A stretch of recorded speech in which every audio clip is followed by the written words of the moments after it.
This is the Investor Connect podcast program. I'm Hall T. Martin. I'm the host of this show in which we interview angel investors, venture capital, family offices, private equity, and many other investors for early stage and growth companies. I hope you enjoy this episode.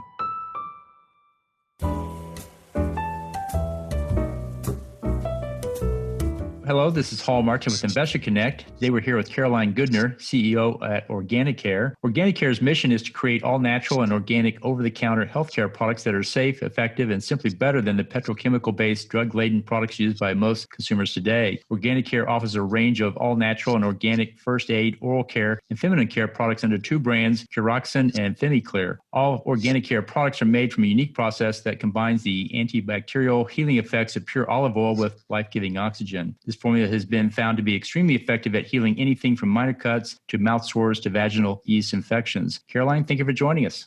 Thank you for having me. Glad to be here. Great. So what was your background before OrganiCare? What did you do before this? I can't remember doing anything besides being an entrepreneur. So this is actually the fourth company that I'm on. Started my first company right out of business school, which was a long time ago. And so, I've just really enjoyed kind of founding and growing businesses. So OrganiCare that I'm doing now is my fourth. Great. And so you see a lot of startups and investing over the years. What's your advice for people investing in startups in this sector? I really feel like it has to start with the product that you're selling. It's got to be different. There are so many crowded spaces or categories that I personally wouldn't want to be in, just because it's so hard to be differentiated. I feel like differentiation that's easy to communicate, that the consumer cares about, and that hopefully can yield you a price premium is a great place to be. So, true product differentiation to me is paramount. And so on the other side of the table, what's your advice for people that are investing in startups or running startups? You got to really think about how you're going to grow the company. It's easy to chase every sales opportunity and be in distribution in places that you may not be successful. And so for consumer products, you want to be as thoughtful as you can about where you want your distribution initially and how are you going to make sure that you're successful in the distribution that you get in to begin with. That's one of the difficulties is people want revenue, they want to start growing, but if you don't grow in kind of a very planful way and hopefully in the channels that matter most to you and that you can be successful in, you may end up having troubles down the road being in distribution that doesn't really make great sense for you.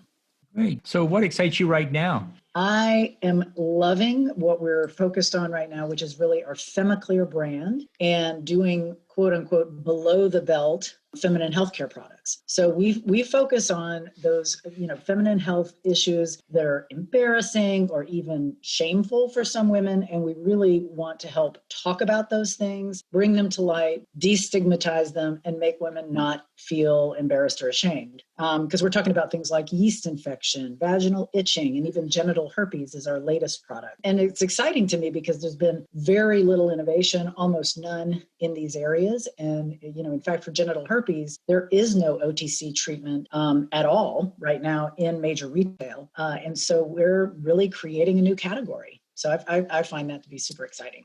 Great. Well, let's talk about the state of consumer product goods. How do you see the industry evolving? There are a number of different ways. We're riding one of those waves, and that is the shift to natural and organic. The natural and organic movement in food and beverage has been going on for a long time, 10, 20 years. And so that's very well established. People are moving to, better for you food, snacks, beverages. And then it kind of took over the beauty and personal care category. And so you started looking at ingredients on your shampoos and your deodorants, and people are migrating to natural and organic. In the OTC kind of pharmacy, over-the-counter healthcare products aisles, very little has happened in that area, and we really want to make a big difference. We want to, kind of help transform the OTC aisles and displace, or at least create a much better for you alternative than the drug and chemical products that are on the OTC shelves now. And so what's the biggest change you see coming up? One of the, everybody talks about COVID, and one of the biggest shifts that COVID helped contribute to is the migration to shopping online. That was already happening. Of course, we all know that Amazon's a monster. It's been growing and growing and can barely keep up with itself. But the migration to shopping online really at other retailers, Walmart.com, Target.com, every retailer has its own .com, and they're all trying to figure out, how to keep up with the consumer push that way. From what I've heard, there was almost like a speeding up of this consumer behavior to migrate online by about 2 years because of the pandemic. So what would have taken 2 years happened overnight thanks to COVID. Great. So how do you describe the healthcare OTC space to investors? What do you tell them to think about in this space? Again, that whole natural organic ingredients is important. I think it's important in OTC, but what matters most is efficacy. And so it isn't enough to be natural in the OTC sector, because if you have a problem like a yeast infection, it needs to be cleared. A woman that has that problem can't just use a natural product if it's not also very effective. And so we're in a lucky position in that our products, we always lead our messaging with efficacy and how well our products kill yeast, for example, in the yeast infection category. For other brands that are natural, we don't see the same kind of efficacy claims that we can make. And so I would say that would be a watch out by an investor, is make sure it's not just natural and branded well. If it's a healthcare product, it also needs to work. And what's an example startup that fits that model? Well, we think we are. Our brands, FemiClear, for yeast infection and for herpes and vaginal itching, they all are demonstrated to work. And one of the things that we do, because there is a healthy skepticism by a lot of consumers about natural products, especially in the healthcare space, we prove that our products do what they say they do through objective third-party independently validated science. So we've done in vitro testing, we've done clinical studies to demonstrate that our products work as described.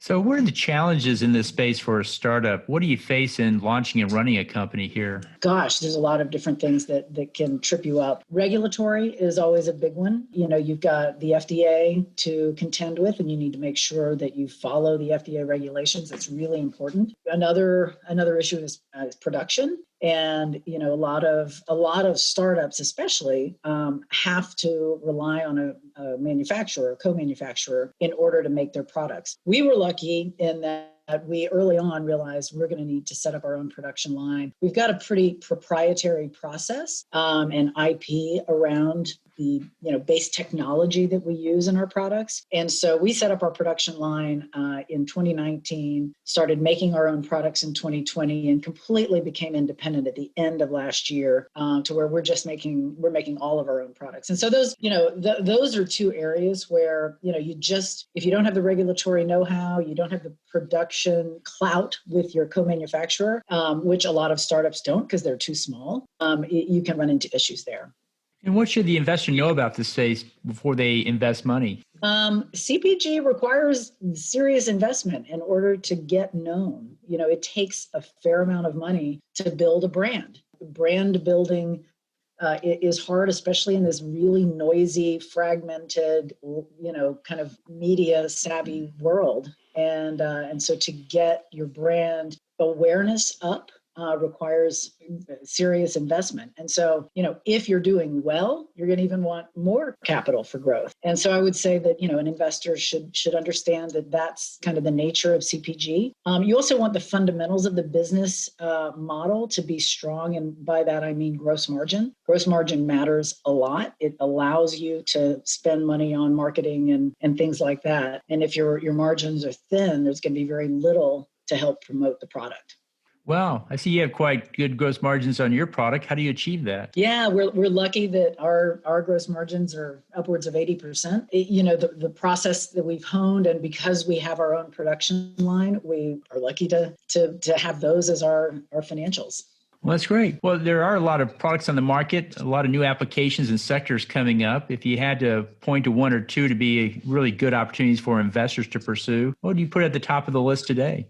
other than ours, which I think, is a really tremendous opportunity. And, we are raising money right now. We do see a lot of investment in products like beauty, personal care products that have CBD. I don't know if CBD is going to be a fad or a long-term, valued ingredient. I've looked for, as a company that prides itself on having objective science as the thing that backs up our messaging. I haven't seen much in the way of CBD, scientific claims that they can back up, but it could be that, I'm not really well versed in it, but I think it's a powerful statement that you can make if you can say, a third party lab or, kind of company did some studies that demonstrated and proved that the claim that you're making, you can make.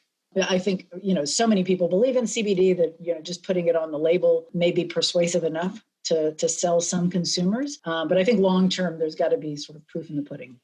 Great. Well, in the last few minutes that we have here, what else should we cover that we haven't? Well, I mentioned that we are raising money now. And so we're doing a $7 million round and we've got about 6 of it committed. So we're looking to raise that last $1 million. So would love to talk to anybody who might be interested in that. Well, that's great. So how best for listeners to get back in touch with you? Reach out to me directly. Caroline@OrganiCare.com is my direct email.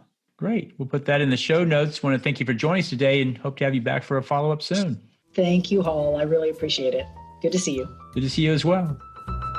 Investor Connect helps investors interested in startup funding. In this podcast series, experienced investors share their experience and advice. You can learn more at investorconnect.org. Hall T. Martin is the director of Investor Connect, which is a 501c3 nonprofit dedicated to the education of investors for early-stage funding. All opinions expressed by Hall and podcast guests are solely their own opinions and do not reflect the opinion of Investor Connect. This podcast is for informational purposes only and should not be relied upon as a basis for investment decisions.